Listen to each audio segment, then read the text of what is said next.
دوستو، خانہ کعبہ کا پہلا حج کب ہوا تھا اور پہلا حج کس نے کیا تھا؟ جب حضرت ابراہیم علیہ السلام کو حکم الہی ہوا کہ مکہ کی طرف جاؤ تو آپ حضرت ہاجرہ اور حضرت اسماعیل علیہ السلام کو لے کر روانہ ہو گئے اور اس مقام پر پہنچے جہاں اب مکہ موجود ہے۔ اس وقت یہاں نہ کوئی عمارت تھی، نہ پانی تھا اور نہ ہی یہاں کوئی رہتا تھا۔ درختوں کے نام پر صرف ببول وغیرہ کی جھاڑیاں ہی موجود تھیں۔ حضرت ابراہیم علیہ السلام نے بیوی بچوں دونوں کو یہاں بٹھا دیا، پھر ایک مشکیزہ پانی کا اور تھوڑی سی کھجوریں پاس رکھ دیں، پھر آپ علیہ السلام شام کی طرف روانہ ہو گئے۔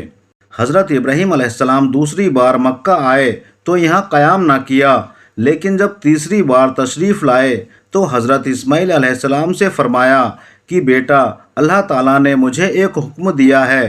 یہ سن کر حضرت اسماعیل علیہ السلام نے کہا تو اطاعت کیجیے۔ حضرت ابراہیم علیہ السلام نے کہا، اللہ تعالیٰ نے مجھے حکم دیا ہے کہ یہاں پر ایک گھر بناؤ۔ گھر کی تعمیر شروع کر دی گئی۔ حضرت اسماعیل علیہ السلام پتھر اٹھا کر لاتے جاتے اور حضرت ابراہیم علیہ السلام بناتے جاتے تھے۔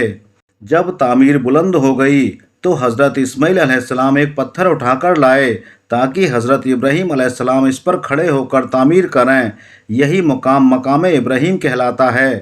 دونوں باپ بیٹے دیوار اٹھاتے جاتے اور دعا کرتے جاتے، اے پروردگار، اسے قبول فرما، تو سننے اور جاننے والا ہے۔ انہوں نے گھر کی تعمیر نہ مٹی سے کی تھی اور نہ ہی چونے سے اور نہ ہی گارے سے، بس پتھر پر پتھر رکھتے چلے گئے تھے۔ اس وقت نہ اس کی چھت بنائی تھی، نہ اس میں کوئی دروازہ تھا۔ بعد میں الگ الگ زمانوں میں پھر بیت اللہ کی تعمیر ہوئی۔ قریش نے بھی تعمیر کی اور ان کے بعد بھی ہوئی۔ کہتے ہیں کہ اس وقت حضرت اسماعیل علیہ السلام کی عمر صرف 20 سال تھی۔ حضرت ابراہیم علیہ السلام نے بیت اللہ کے پہلو میں حجر کو حضرت اسماعیل علیہ السلام کی بکریوں کا باڑا بنا دیا تھا اور اس پر پہلو کی چھت ڈال دی تھی۔ پہلے بیت اللہ کی جگہ ایک سرخ ٹیلا تھا جو اکثر سیلاب میں ادھر سے ادھر کٹتا رہتا تھا۔ اب جب ابراہیم علیہ السلام خانہ کعبہ کی تعمیر سے فارغ ہوئے تو حضرت اسماعیل علیہ السلام سے ایک ایسا پتھر لانے کو کہا جو طواف شروع کرنے کے لیے نشانی کے طور پر استعمال ہو سکے۔ یہ پتھر حضرت جبرائیل علیہ السلام ابو قویس کی پہاڑی سے لائے۔ حضرت ابراہیم علیہ السلام نے اسے اس مقام پر رکھ دیا جسے ہم حجر اسود کہتے ہیں، جہاں ابھی تک وہ قائم ہے۔ روایت میں آتا ہے کہ یہ حجر اسود پہلے بہت زیادہ روشن تھا، پھر لوگوں کے گناہوں سے چھوتے چھوتے اس کا رنگ کالا ہو گیا۔ حضرت جبرائیل علیہ السلام نے انہیں تمام مقامات دکھائے اور پھر اللہ تعالیٰ نے حکم دیا کہ لوگوں کو حج کے لیے پکارو۔ تفسیر جلالین میں ہے کہ حضرت ابراہیم علیہ السلام نے ابو قویس پہاڑی پر چڑھ کر پکارا، اے لوگو، اللہ تعالیٰ نے ایک گھر بنایا ہے اور تم پر حج فرض کیا ہے، لہٰذا تم اپنے پروردگار کی آواز پر لبیک کہو۔ حضرت ابراہیم علیہ السلام نے شمال اور جنوب کی طرف دائیں اور بائیں منہ کر کے آواز دی اور لوگوں نے لبیک کہا۔ طاہر الکروی، جن کی اس کتاب کو عبدالصمد سارن نے اردو میں منتقل کیا ہے، لکھتے ہیں کہ حضرت عباس کی روایت کے مطابق رسول اللہ صلی اللہ علیہ وسلم نے فرمایا، اللہ کے اس گھر پر ہر دن میں اللہ کی طرف سے 120 رحمتیں نازل ہوتی ہیں، 60 طواف کرنے والوں کے لیے، 40 نمازیوں کے لیے اور 20 اللہ کے گھر کو دیکھنے والوں کے لیے۔ حضرت حسان بن عطیہ فرماتے ہیں کہ ہم نے رسول اللہ صلی اللہ علیہ وسلم کے اس قول پر غور کیا، معلوم ہوا کہ یہ سب رحمتیں در حقیقت طواف کرنے والوں کے لیے ہیں کہ وہ طواف کرتا ہے، نماز بھی پڑھتا ہے اور کعبہ کی طرف بھی دیکھتا ہے۔ کسی نے کیا ہی اچھا کہا ہے، خانہ کعبہ میں طرح طرح کی فضیلتیں ہیں، گھر والا ہی انہیں جانتا ہے۔ تو جو کوئی یہاں اپنی خطاؤں سے ڈر کر آیا، اللہ تعالیٰ اس کی حفاظت کرتا ہے۔ طاہر الکروی لکھتے ہیں، خانہ کعبہ 11 بار تعمیر ہوا۔ سب سے پہلے حضرت آدم علیہ السلام نے بنایا، تو انسانوں میں سب سے پہلے حضرت آدم علیہ السلام نے اس کی تعمیر کی تھی، اور انسانوں میں سب سے پہلے حضرت آدم علیہ السلام نے ہی حج کیا تھا۔ پھر شیش علیہ السلام نے بنایا، اس کے بعد ابراہیم علیہ السلام نے تعمیر کیا، عمالقہ نے بنایا، جرہم نے تعمیر کیا، کسی نے تعمیر کیا، قریش نے بنایا، عبداللہ بن زبیر رضی اللہ تعالیٰ عنہ نے تعمیر کیا، حجاج بن یوسف نے بنایا، پھر سلطان مراد نے بنایا جو کہ آل عثمان میں سے تھا، قریش کی جانب سے تعمیر رسول اللہ صلی اللہ علیہ وسلم کے زمانے میں ہوئی تھی۔ قریش نے تعمیر کے لیے جو حلال مال جمع کیا تھا وہ کافی نہیں تھا، اسی لیے حجر کی طرف 6 ہاتھ ایک بالشت کی جگہ کم کر دی گئی تھی۔ حجر کے پیچھے ایک چھوٹی سی گول دیوار بنا دی گئی تھی تاکہ لوگ اس کے باہر طواف کریں۔ کعبہ کے اندر انہوں نے 2 صفوں میں 6 ستون رکھے تھے جس پر چھت قائم تھی۔ اس سے پہلے کعبہ پر چھت نہیں تھی، دروازہ ایک رکھا، چھت کی بلندی 18 ہاتھ تھی۔